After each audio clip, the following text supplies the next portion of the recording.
Bismillahirrahmanirrahim. Assalamualaikum warahmatullahi wabarakatuh.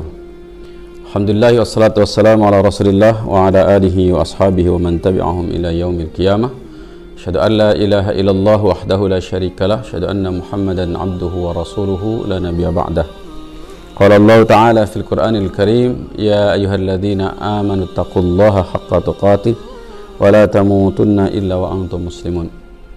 Kaum muslimin rahimakumullah, kita akan melanjutkan menjelaskan tentang cara bahagia. Kita sudah sampaikan bahwa ada 3 cara bahagia, yang salah satunya sudah saya sampaikan pada kesempatan yang lain. Nah, sekarang ini kita akan mencoba membahas tentang cara bahagia yang kedua, yaitu berharap dan bergantung hanya kepada Allah Subhanahu wa Ta'ala. Kenapa demikian? Karena memang yang pertama, manusia itu saling membutuhkan, maka tidak layak untuk saling mengharapkan. Salah satu hal yang membuat seseorang itu kecewa itu karena memang dia menaruh harapannya kepada sesama manusia. Padahal kita tahu bahwa manusia itu ya saling membutuhkan. Bahkan lebih cenderung dia sangat berharap orang lain itu memenuhi kebutuhannya. Ini kebiasaan umum dan kebiasaan orang-orang yang barangkali memang belum menemukan jalan atau cara bahagia. Untuk itu maka tidak layak bagi manusia yang ingin bahagia, atau apalagi seorang mukmin, itu berharap bahwa apapun yang dia inginkan itu bersumber dari manusia. Saya kira sudah sangat banyak penjelasannya bahwa salah satu kesengsaraan hidup adalah bagaimana berharap bahwa isi kantong temannya itu berpindah pada kantongnya. Ini bermasalah. Bahkan dalam setiap hubungan sosial, hubungan pertemanan, ini akan merusak pertemanan yang sudah dibangun. Kapanpun dia kemudian membangunnya, saat kemudian harapan itu ada, maka kemudian pasti akan merusaknya.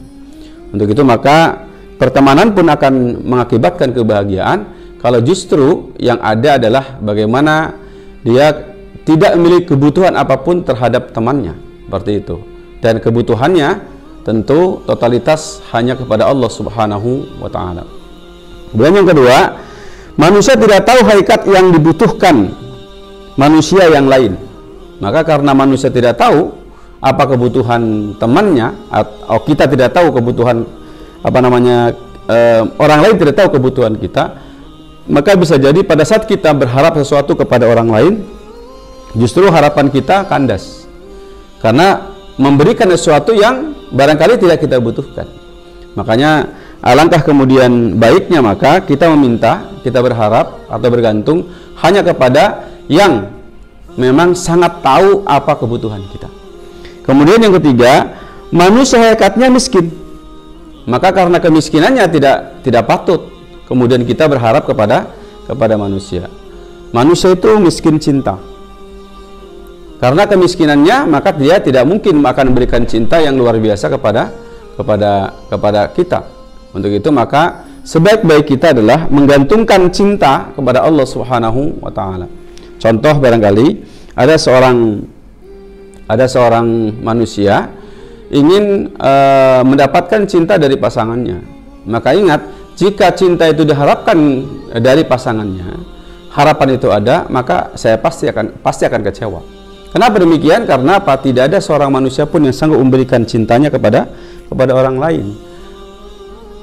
Tetapi kalau permintaan itu mintanya kepada Allah Subhanahu wa Ta'ala, misalnya ada si A memiliki istri B, dan si A ini berharap agar kemudian istrinya mencintai dirinya. Maka apa yang terbaik bagi orang ini? Maka dia minta kepada Allah Subhanahu wa Ta'ala, ya Allah, tanamkan rasa cinta istri saya kepada saya. Maka ketika itu dilakukan, maka Allah pasti akan menanamkan rasa cinta itu kepada seorang perempuan untuk dirinya, atau istri kepada istrinya untuk dirinya. Untuk itu maka harapan yang paling menyengsarakan diantaranya adalah berharap seseorang mencintai kita. Padahal harapan itu bisa diberikan, bisa disampaikan kepada Allah Subhanahu wa taala agar kemudian siapapun yang kita inginkan untuk mencintai kita. Untuk itu maka siapapun sesungguhnya seorang anak ketika kemudian ingin disayangi oleh orang tuanya, maka sesungguhnya ketika harapannya kepada orang tuanya, maka ini sumber kesengsaraan. Tetapi kalau dia bilang kepada Allah Subhanahu wa taala, ya Allah, demi Engkau aku sangat membutuhkan cinta dari orang tua saya. Untuk itu apa? Berikan rasa cinta itu kepada orang tua saya untuk saya. Ini maka Allah pasti akan memberikan, dibanding kemudian kita berharap dengan misalnya berbagai perilaku, dengan berbagai hal kepada di depan orang tua yang akhirnya bisa jadi karena harapannya kepada kepada manusia, maka kemudian dia tidak mendapatkan cinta dari kedua orang tuanya. Kemudian yang keempat, hanya Allah yang sanggup memenuhi seluruh kebutuhan manusia. Untuk itu maka untuk apa? Kalau kita sudah tahu bahwa Allah Subhanahu wa taala yang memberikan kebutuhan kita apapun yang kita butuhkan, maka ketika kita berharap kepada selain Allah, apalagi berharap kepada orang terdekat kita, apalagi kepada kemudian anak kita atau kepada kemudian teman kita, maka Masya Allah, ini tentu merupakan sumber daripada sebuah kesengsaraan. Untuk itu maka yang kelima, bergantung kepada selain Allah sebab kesengsaraan. Itu pasti sebab kesengsaraan. Seorang suami yang berharap istrinya itu berbakti kepada dirinya, dan itu diucapkan kepada istrinya, maka ingat, itu sumber kesengsaraan. Padahal apa? Untuk ketaatan seorang istri kepada suami, sang suami bisa minta kepada Allah Subhanahu wa taala, ya Allah, demi Engkau aku minta kepadamu agar apa? Tanamkan rasa taat kepada istriku untuk aku sebagai suaminya.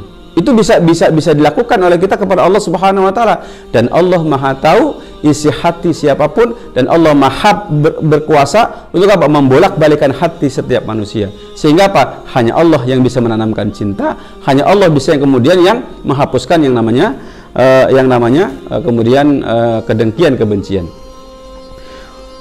Baiklah yang fillah rahimakumullah, jika ada sebuah kasus misalnya ada seorang suami yang berharap kemudian dia bisa mencintai istrinya apa adanya, itu gampang. Kalau dia mengandalkan dirinya, mengandalkan kecerdasannya, mengandalkan pikirannya, mengandalkan perasaannya, maka tidak bisa. Maka satu-satunya jalan adalah bagaimana dia minta kepada Allah Subhanahu wa taala seperti ini. Ya Allah, demi Engkau aku tidak peduli wajah istriku seperti apa. Karena apa? Jika Engkau menanamkan rasa cinta kepadaku untuk istri saya, maka apapun kondisi saya, maka pasti akan bisa untuk dicintai. Sama mungkin barangkali kita kalau ingin bahagia, maka hilangkan kejengkelan kita kepada orang lain. Kejengkelan kita pada orang lain, dan kita tahu setiap manusia tidak sanggup untuk menguasai hatinya, tidak sanggup untuk menguasai jiwanya. Maka apa? Yang menguasai Allah Subhanahu wa taala. Maka kalau kita ingin bahagia, maka bergantunglah kepada Allah Subhanahu wa taala. Contohnya, kita punya seorang teman, yang teman ini jelek sekali akhlaknya. Maka ingat kaum muslimin rahimakumullah, bagaimana kita bisa bahagia walaupun dengan teman kita jelek, akhlaknya buruk, tapi kita bisa berbahagia dengan dia. Caranya hanya satu. Demi Engkau ya Allah, sekalipun temanku jelek, temanku buruk, temanku kemudian tidak berakhlak atau kemudian berbuat jahat kepada kita, jika Engkau menutupi kejahatannya, jika Engkau menutupi kejelekannya, jika Engkau kemudian menghilangkan rasa jengkel ini kepadanya, maka aku bisa bahagia bersama dengan dia. Intinya kaum muslimin rahimakumullah, tidak ada siapapun yang sanggup memberikan kebahagiaan kepada kita kecuali Allah Subhanahu wa taala. Maka apa? Lepaskan ketergantungan kita kepada apapun dan kepada siapapun, termasuk kepada akal kita, termasuk kepada rasa kita, atau termasuk kepada amal kita, dan apalagi kemudian kepada orang lain. Maka apa? Satu-satunya kunci di antara kemudian kunci-kunci yang lain, yang 3 nanti kita sebutkan, maka apa? Kunci yang terbaik adalah apa? Bagaimana kita bergantung kepada Allah Subhanahu wa taala untuk mendapatkan apa yang kita butuhkan. Maka dengan cara seperti itu, maka apa? Kebahagiaan kita pasti akan mudah untuk dicapai. Kenapa? Hilangnya harapan kepada makhluk. Dan ini adalah bukti tauhid kita secara uluhiyah kepada Allah Subhanahu wa taala. Makanya apa? Allah berfirman dalam ayat, Iyyaka na'budu wa iyyaka nasta'in.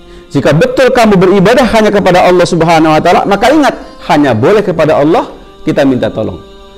Makanya apa? Bukti uluhiyah kita kepada Allah Subhanahu wa taala kapan? Pada saat kita mengatakan iyyaka nasta'in. Ketika orang mengatakan aku hanya ibadah kepada engkau, maka itu dusta.